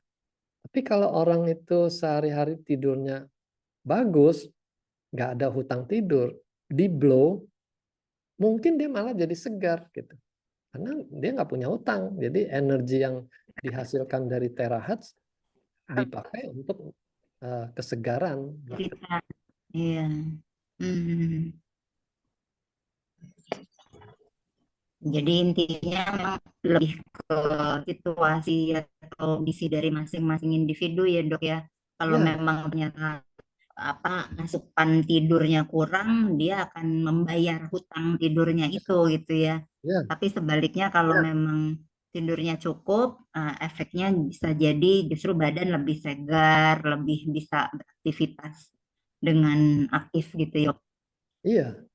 Kalau dia anak muda, kreativitasnya masih tinggi kan, dengan pikiran yang segar, otomatis muncul ide-idenya itu. Ide-ide itu membuat dia nggak bisa tidur. Ya. Tapi itu bukan kondisi yang negatif ya. Iya. Oke. Dan pertanyaan selanjutnya ya, ini beliau bertanya itu kalau kanker atau tumor dipandang dari 5 sudut atau 5 pilar kesehatan tadi Hmm. itu hubungannya gimana? Apakah ada pengaruh juga karena kepribadian, pikiran dan perilaku gitu juga pengaruh gitu. Itu yang Pengaruh, pertama. lima-limanya Kemudian yang pengaruh. kedua, kalau minum, nah ini masuk kategori yang pertanyaan dari Pak Arif. Hubungan dengan kanker ya. Iya. Jadi ada satu pakar waktu itu bicara mengenai kanker, dia juga sebutkan 5 kondisi yang bikin kanker itu subur. Kondisi pertama itu gizinya nggak bagus. Ya, jadi buat kita nih pilar pertama ini, kalau gizinya nggak bagus, sel-sel sehatnya tidak optimal, ya sel yang abnormal ya jadi berpeluang bermunculan. Gitu. Ya. Lalu kedua kata pakar itu kadar radikal bebasnya itu tinggi pada orang yang kena kanker. Kadar radikal bebas tinggi juga berarti daya antioksidan di dalam badannya tuh kurang gitu ya. Nah, tadi kan salah satu komponen gizi adalah antioksidan. Jadi mungkin dia makan kenyang tapi nggak ada sayur buah antioksidan yang mencukupi sehingga radikal bebas yang sudah tinggi di lingkungannya dengan leluasa bikin kerusakan, bikin mutasi sel gitu. Terus ketiga, orang-orang dengan pH yang asam. pH darah asam itu memudahkan berbagai penyakit muncul termasuk kanker. Ya. Nah, konsumsi manis, kopi, obat-obatan itu akan bikin pH darah asam. Sebaliknya kalau kita cukup makan sayur dan buah-buahan, pH darah jadi alkalin gitu ya. Jadi sangat penting peranan makanan yang bikin pH alkalin untuk melawan kemungkinan cancer itu. Atau kalaupun dia sudah kena cancer, dia wajib bikin pH darahnya tuh jadi alkalin, gitu ya. Nah, jangan kita dengar itu, oh saya punya alatnya minum air alkalin untuk melawan itu. Karena badan kita nggak seperti itu kerjanya. Kurang asam tambah cuka, kurang alkalin tambah alkalin, bukan begitu. Tuhan sudah sediakan bahan-bahan itu di dalam makanan. Gitu. Kalau kita cukup konsumsi sayur dan buah, otomatis alkalinnya tuh akan terjadi. Tapi kalau kita sengaja minum air alkalin tuh bisa-bisa tuh kelebihan dosisnya sehingga darahnya jadi pH-nya jadi terlalu alkalin. Itu juga nggak bagus juga gitu loh. Nggak sehat. Ya. Pokoknya badan kita tuh harus seimbang. Kemudian bioenergi selnya tuh rendah pada pasien dengan cancer itu. Jadi kalau diukur itu Qi-nya itu dia lemah orang-orang cancer itu. Ya. Nah, di sini kan menaikkan energi itu bisa dari makanan dan dari udara, yaitu pilar pertama dan pilar kedua tadi, ya makanan dan olahraga. Lalu kondisi orang dengan banyak stres, karena stres itu mengacaukan sistem keseimbangan tubuh kita. Stres juga menghasilkan radikal bebas. Stres itu menghabiskan vitamin C lebih banyak, sementara vitamin C itu kan antioksidan alamiah yang kita butuhkan. Nah, jadi 5 pilar itu sangat erat dengan 5 kondisi yang bikin orang sakit kanker. Oke, cukup jelas? Iya, cukup menjawab, Dok. Nah, ini sekarang ada pertanyaan dari Ibu Retno Susilowati. Beliau ada pasien dengan kanker serviks yang sudah stadium 3, Dok. Dan sudah kemoterapi 1 kali. Nah, ini kapan boleh dilakukan blow dengan Itera? Ya boleh, karena kan Itera memang target kita tuh menyehatkan sel yang normal dan harap-harap membantu mempercepat penghancuran sel yang abnormal, gitu ya. Tapi seperti yang saya katakan pada pertemuan yang lalu, cancer tuh bukan hanya di serviks gitu ya, tapi cancer itu sudah melibatkan kondisi di dalam tubuh kita yang sudah tidak seimbang. Jadi 5 pilar ini dia harus lakukan. Jangan hanya fokus dengan kemo dan blow-nya. Percuma. Kalau sistem sel lain-lainnya tidak disehatkan tuh gak bisa kekejar. Karena sistemnya sudah kacau. Kita harus pulihkan dulu sistemnya. Jadi secara keseluruhan nih, Dok, ya harus dibetulkan mulai dari nutrisi yang bagus, terus kemudian lingkungan juga, ya tadi yang seperti Dok sampaikan 5 pilar ini tadi gitu ya, Dok. Dan Iya, juga untuknya juga di beberapa titik yang lain juga selain titik yang utama ya. iya. Nah, soal pantangan makan ini juga seringkali mengganggu buat orang cancer ini. Jadi dilema gitu ya. Ini nggak boleh, itu nggak boleh, katanya bisa bikin kanker gitu. Ya. Akhirnya dia makannya jadi sangat sedikit sekali, kualitas gizinya juga tidak terpenuhi. Ya. Makanya kalau sebagian dokter kalau ditanya, saya nggak boleh makan apa, nah gitu. Makan apa saja dia suruh begitu gitu. Nah orangnya kan jadi bingung. Ya, dokter ini suruh makan apa saja. Di sini bilang nggak boleh makan ini itu. Gitu. Nah tambah stres dia. Nah tambah stres, tambah lagi penyakitnya gitu. Ya.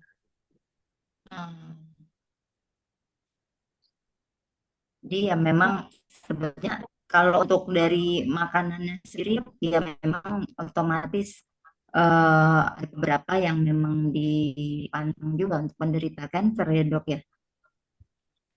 Patokannya makanan alamiah itu oke. Tapi kalau makanan buatan itu sudah pasti ada bahan Oke. kimia untuk pengawet tuh jangan disentuh gitu ya. Tapi yang Tuhan bikin silakan makan dalam jumlah yang cukup buat kesehatannya. Ya. seimbang. Oke, iya dok. Dok, tadi kan dokter memaparkan ya yang pada waktu kita biarkan ini ada pertanyaan dari Istianto Utomo, Pak Istianto. Beliau menyampaikan perbedaan sekarang misalnya sewaktu dipanaskan atau dimasak segitu ya dengan sendawa karena banyaknya gas dalam lambung itu tadi atau asam lambung. Nah, ini bedanya selain di rasa tadi mungkin ada pembeda yang lain dok? Ya, itu sering kejadian ya, kita pijat-pijat dia sendawa gitu ya. Kalau tidak ada angin di lambungnya, dia nggak akan sendawa gitu. Jadi itu aja sudah menunjukkan porsi udara di lambungnya itu sudah berlebihan gitu. Pijat di titik-titik tertentu itu men-trigger si lambung tuh kontraksi lebih kuat sehingga yang keluar duluan ya anginnya. Jadi targetnya bukan hanya hilang masuk anginnya gitu, tapi perbaiki lambungnya. Kenapa lambungnya jadi banyak gas?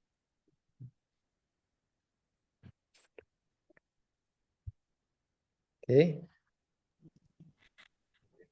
Ya oke dok. Selanjutnya ini ada pertanyaan dari Ibu Dina. Ini cara pola diet yang bagus itu seperti apa gitu yang berkaitan dengan asupan makro dan mikronutrien tadi ya dok. Mungkin porsinya atau pola diet yang sesuai itu tergimana? Kalau kita masih masak sendiri, jadi makanan di rumah, itu boleh dibilang sudah cukup menjamin lah ya. Karena kan bahan-bahannya fresh, masak sendiri, kita tahu kebersihannya juga dijaga gitu. Tinggal baca-baca saja bahan-bahan nutrisi apa saja yang dibutuhkan. Buku-buku. Betul nggak sih dok? Sebetulnya ini kan Suci juga sering lihat di internet ya untuk uh,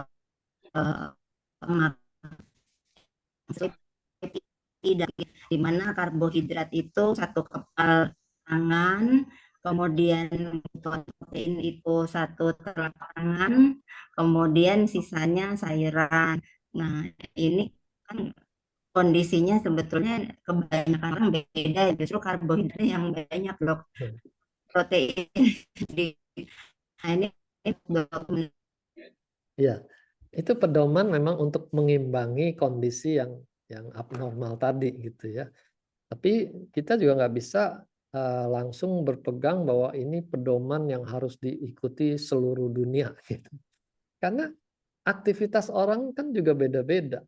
Kalau dia aktivitas fisiknya membakar kalorinya tinggi, ya dia butuh karbohidrat lebih tinggi, ya nggak salah dong. Tapi sebaliknya kalau orang itu tidak banyak beraktivitas dan dia ikuti aturan soal jumlah karbohidratnya, mungkin berlebihan buat dia gitu. Ya. Jadi Jadi memang harus diukur dulu ya dok ya. jangan terlalu terpaku dengan rumusan-rumusan karena lain orang lain. Belum lagi kita pikirkan kecepatan pembakarannya, metabolisme dia. Kalau dia ada tiroidnya lebih aktif, metabolismenya lebih tinggi, dia makan lebih banyak, ya pas buat dia. Karena pembakaran dia juga tinggi. Kalau orang hipertiroid disuruh diet, dia jadi kurang gizi. Gitu. Ya. Saya sangat suka nasihat seorang profesor gizi gitu ya. Sampai beliau katakan, lupakan itu soal timbangan-timbangan. Pakai formula saya saja. NBI. N tuh nikmati. Ya, jadi waktu makan tuh nikmati makanannya. Jangan pikir-pikir soal timbangan, soal kelebihan atau kurang. Nikmati. Nah, lalu yang B-nya itu batasi. Jangan mentang-mentang enak nambah gitu, porsinya ditambah. batasi. Yang penting kan sudah tahu nikmatnya seperti apa, ya. Jangan banyak-banyak. Gitu. Nah, kalau kebablasan, misalnya habis pesta makannya banyak, gitu. Yang ketiga, imbangi. Imbangi dengan membakar lebih banyak besoknya. Olahraganya harus ekstra lebih banyak. Supaya apa yang masuk kemarin terbakar semua gitu. Simple kan? NBI gitu. Itu Profesor gizi yang bicara. Ya. Kita masih terlalu takut dengan takeran-takeran. Gitu. Oke. Yang sudah overweight otomatis B-nya harus lebih banyak batasinya. Gitu. Apa yang bikin selama ini overweight? Batasi, kurangi. Gitu. Lalu imbangi olahraganya 2 kali lipat daripada orang lain misalnya gitu. Oke. Oke, iya, terima kasih dok. Ini selanjutnya nih banyak juga nih pertanyaan yang Andri. Berikutnya dari Bu Rini. Ini Bu Rini bilang bahwa dulu makanan berlemak nih jadi biang penyebab tingginya kolesterol. Kalau menyebabkan tingginya darah ya. Dan ini gimana mekanismenya dok, bahwa gula meningkatkan kolesterol itu. Tadi kalau sempat Uci dengar dalam pemaparan bahwa tadi gula yang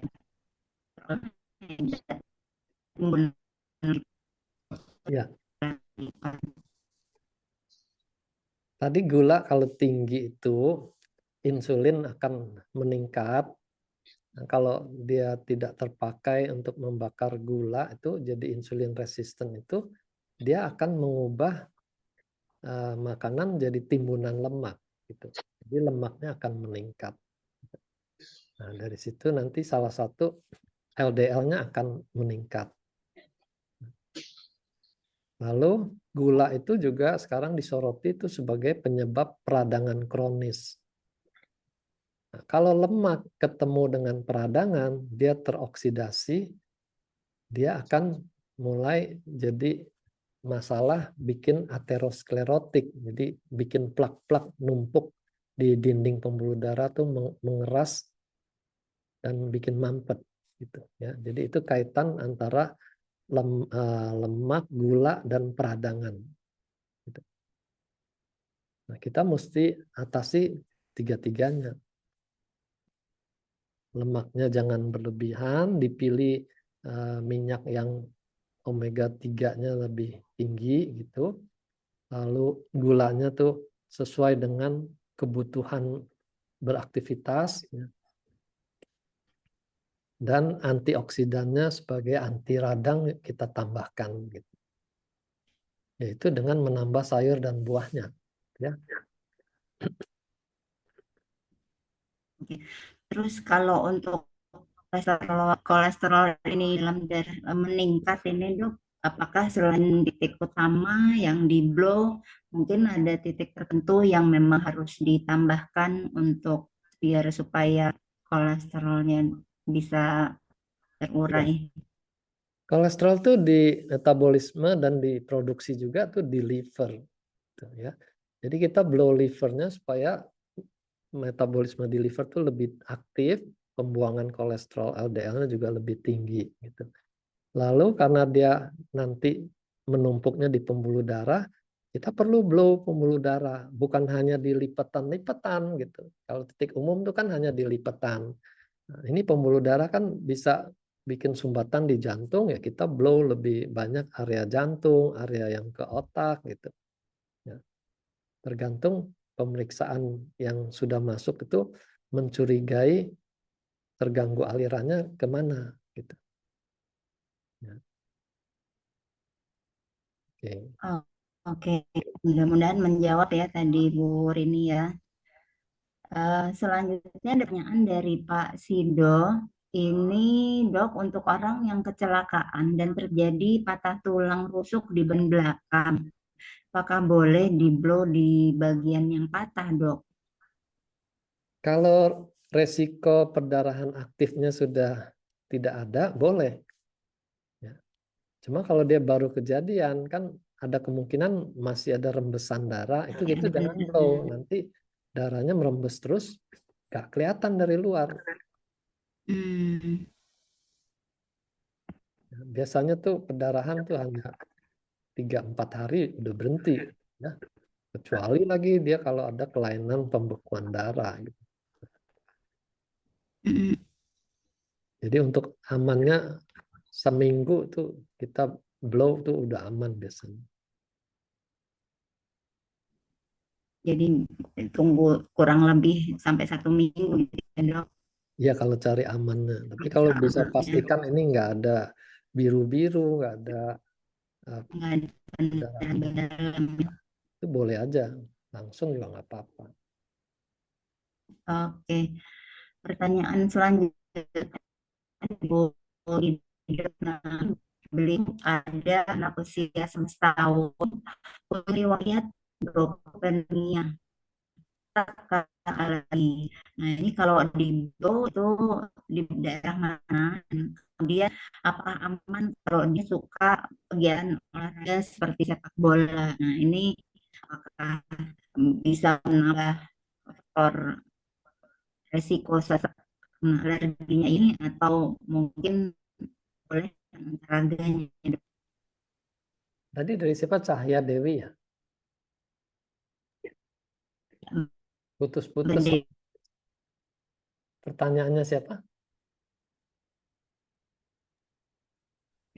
Ibu Cahaya Dewi, Dok. Cahya Dewi ya. Yang Dari anak 11 tahun ya. 11 tahun, Bronko. iya, punya riwayat bronkopenomia. Ya. Bronkoneumoni itu berarti dia ada peradangan di saluran nafas yang udah mengarah ke bawah ya. Karena ini sistem paru ya kita blow-nya organ paru-paru. Gitu. Kita harapkan organnya lebih kuat, daya pembersihan kotoran dari paru-paru juga lebih kuat. Dan paru-paru membersihkan itu lewat lendir. Jadi dia perlu cukup minum juga supaya pembentukan lendirnya lancar. Kalau kering susah dia membersihkan kotorannya itu gitu. Nah, jadi waktu kita blow ada kemungkinan tuh lendirnya jadi lebih banyak. Nah, itu proses detox untuk membersihkan paru-paru. Nah, lendir yang jadi makin banyak ini yang kita mesti hati-hati karena ada orang jadi tambah sesek kalau lendirnya lebih banyak. Ya. Harus cukup minum supaya lendirnya tidak kental, lendirnya encer. Minum air yang hangat itu juga supaya dia lebih daya bersihnya lebih aktif. Gitu. Kalau untuk olahraga sepak bola sih nggak masalah, karena kalau dia sesek kan otomatis dia berhenti. Tapi sepak bolanya tidak bikin dia jadi tambah sesek, karena kan ini paru-paru. Kalau orang dengan masalah jantung, olahraga dia tambah sesek.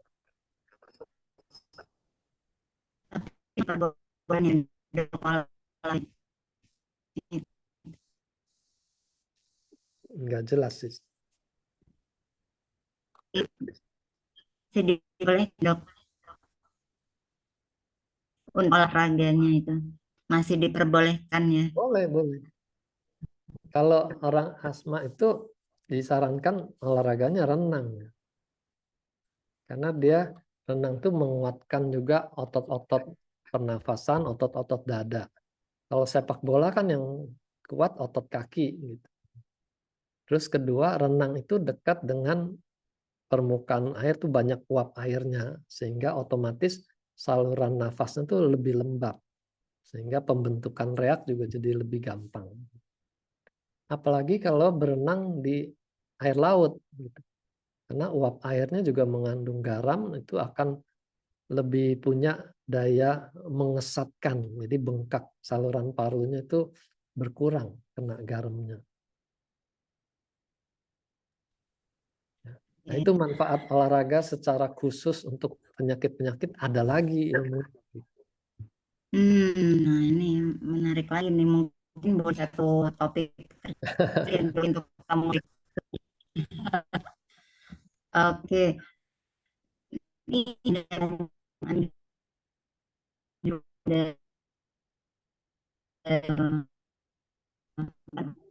Putus-putus suaranya Bu Suci. Saya baca yang dari Senjaya ya, soal minum air yang sudah di blow. Kalau minum air biasa saja nggak apa-apa, karena target kita adalah mencegah dia jangan dehidrasi gitu. Hanya jaga-jaga dia jangan dehidrasi waktu kita blow gitu. Kan ada orang yang jarang minum gitu. Buat dia minum 2 gelas sehari itu udah cukup. Nah, kalau orang begitu kita blow bisa terjadi dehidrasi. Jadi kita pastikan kita suruh dia minum dulu gitu. Kalau airnya di blow itu penyerapannya lebih tinggi. Jadi masuk ke jaringan tuh lebih banyak. Itu aja sih.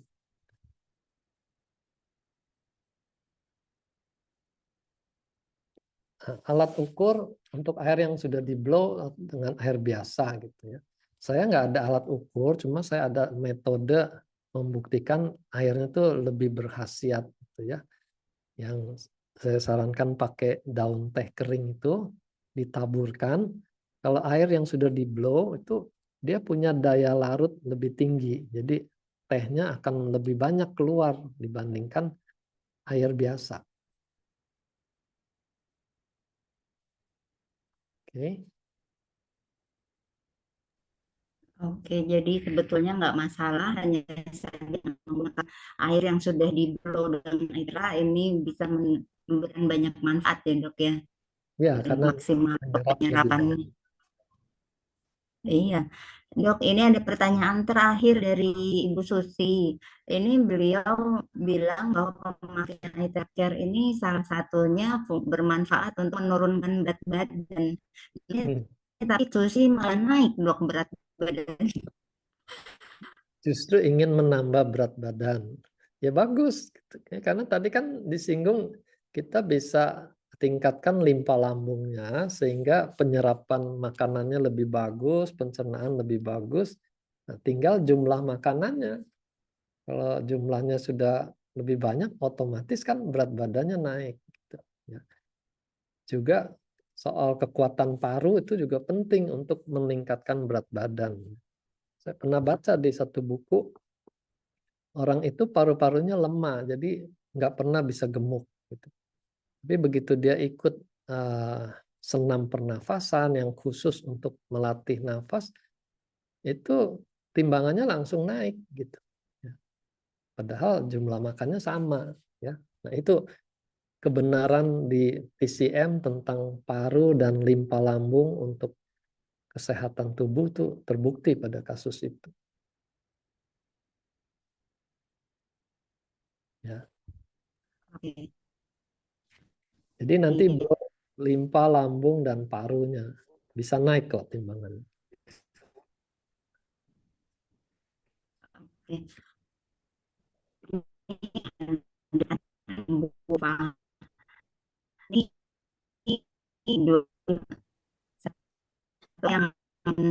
itu Masih putus-putus, Yesus.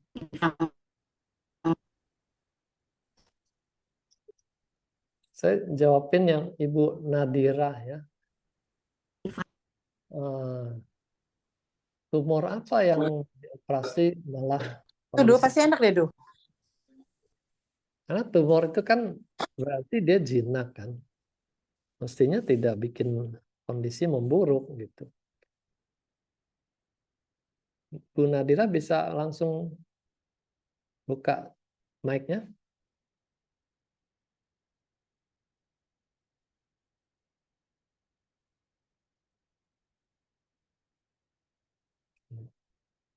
Kalau kondisi memburuk, kondisi yang dimaksud Ya, apa?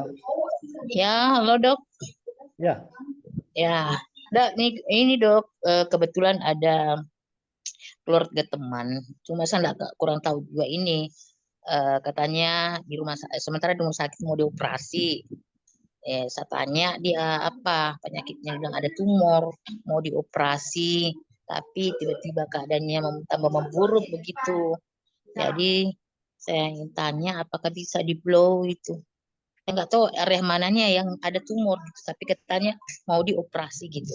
Ya nggak bisa, Bu. Maksudnya kita tuh jadi sama-sama buta gitu. Orang buta menuntun orang buta mana boleh. Kita mesti tahu kenapa tumornya mesti dioperasi kalau itu jinak. Kalau itu Iya. kan berarti bukan tumor, itu kanker kan. Ya Kalau bisa jadi mungkin kanker atau apa ya. kanker memburuk itu kan juga menunjukkan kemungkinan dia bukan lagi stadium 1, itu sudah melibatkan sistemik sehingga sewaktu-waktu kondisinya memburuk gitu. Nah, kalau kita intervensi blow di rumah sakit ada apa-apa, intervensi itu yang disalahkan. Karena kebiasaan manusia itu adalah mencari kambing hitam gitu. Jadi janganlah lakukan sesuatu di rumah sakit, nanti disalahkan. Kalau di blow juga kembali lagi, kontraindikasi blow itu adalah perdarahan. Apakah kankernya jadi berdarah di dalam kan kita nggak tahu. Kalau kita blow dia darahnya tambah banyak, kita mencelakakan dia. Pantas kita disalahin, bukan kambing hitam lagi, memang jadi salah.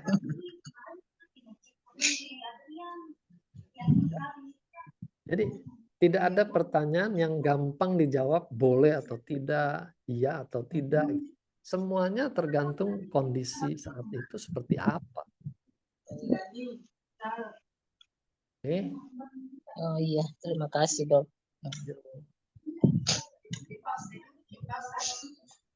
Alifah tanya pakai bio sehari sebaiknya berapa kali? Butuhnya berapa kali? Gini, dok masih ada lagi bisa ya? Ini kalau misalnya TG-nya ada ini kebetulan ini ada juga ya. Kebetulan saya sendiri.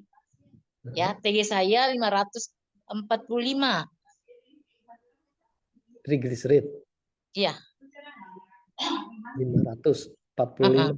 Kolesterol itu 200 lebih. TG 545. Ya. Nah, gimana dok? Tuh, kita arahnya tahu kalau di blow. kelebihan obat barat itu adalah dia cepat bekerja dan terukur.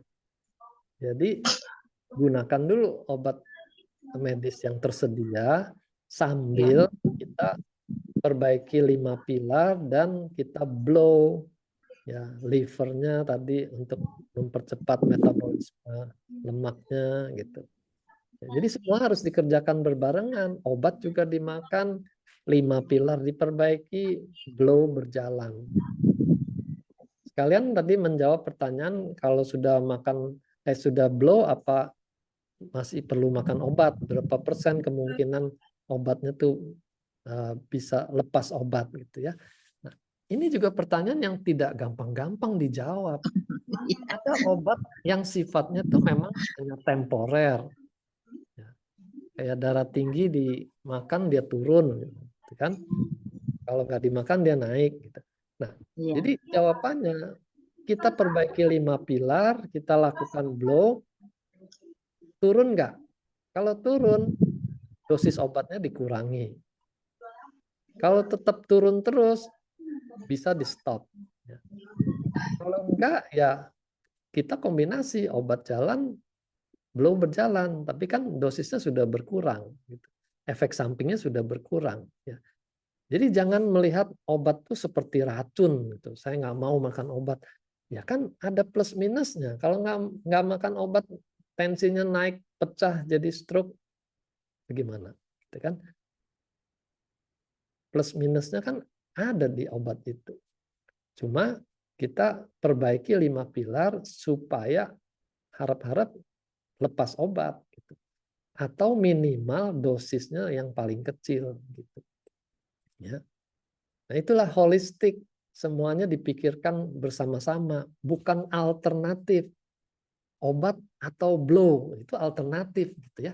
Jangan sekali-kali perlakukan Iteracare ini sebagai obat alternatif. Sampai berani saya nggak makan obat, saya blow aja gitu. Ya dia nggak makan obat kalau tensinya melonjak, siapa yang mau disalahkan? Upline-nya yang disalahkan, tidak mengedukasi dengan benar.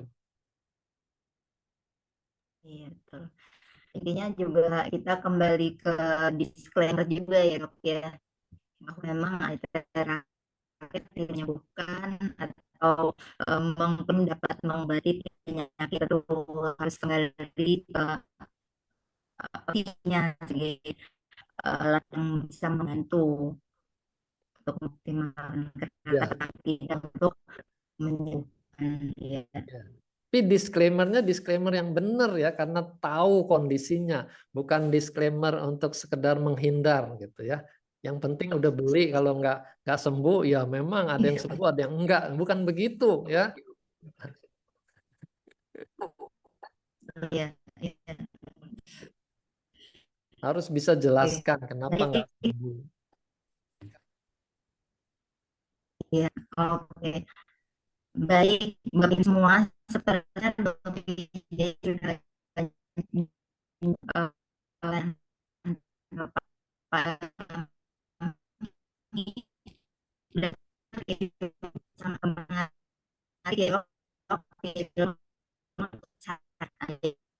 bisa Suaranya Bu Suci ya. pedot Bu, suaranya nggak jelas. Bu Suci ini perlu di-blow kali ya, suaranya putus-putus. Oke, Iya, sinyalnya dari tadi nggak cukup. Suaranya Iya, suaranya mungkin putus-putus Bu Suci. sinyal di saya ya, Bapak Ibu ya.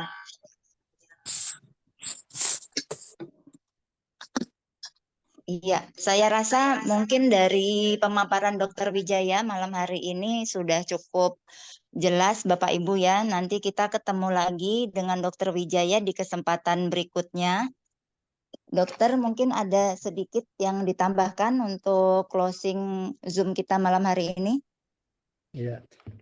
Jadi intinya penjelasan saya ini supaya kita tuh bisa mengedukasi dengan benar ya, bahwa klien kita itu harus memperbaiki gaya hidupnya dengan 5 pilar itu. Tidak bisa hanya mengandalkan blow saja gitu ya. Iya. Blow rajin tapi makannya juga tetap kenceng, gulanya juga tetap yang manis-manis, percuma gitu ya. Mau pengobatan pakai cara apapun kalau gaya hidup itu tidak diperbaiki, tidak bisa gitu. Itu intinya. Betul. Jadi memang harus secara keseluruhan semua harus saling mendukung ya dok ya. Oke, baik. Terima kasih banyak Dokter Wijaya untuk kesempatannya malam hari ini. Iya, Bapak Ibu, terima kasih banyak atas kebersamaannya untuk Zoom kita di hari Jumat ini. Dan untuk rekaman Zoom ini akan tayang untuk di hari berikutnya ya. Oke, terima kasih dari saya Suci. Salam sehat, salam Aitera. Selamat malam. Selamat malam. Selamat malam, Terima Dr. kasih Wijaya, Pak Dokter. Suci. Ya. Terima kasih Bu Terima kasih Suci. Dokter Kasih Wijaya. infonya Oke, dok. semuanya. Selamat. Salam. Terima kasih Ibu Sehat Suci. berguna. Terima kasih, Dok.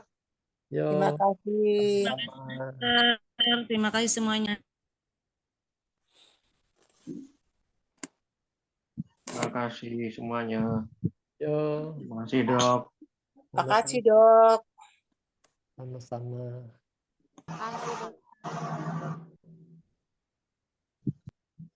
Makasih, Dok. Salam sehat selalu. Salam sehat. Yang belum Salam sehat semuanya. Terima kasih, Dok.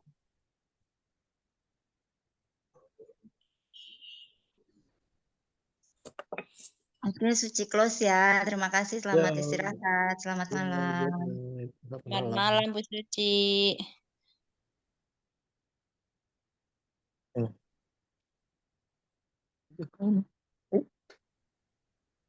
Oh.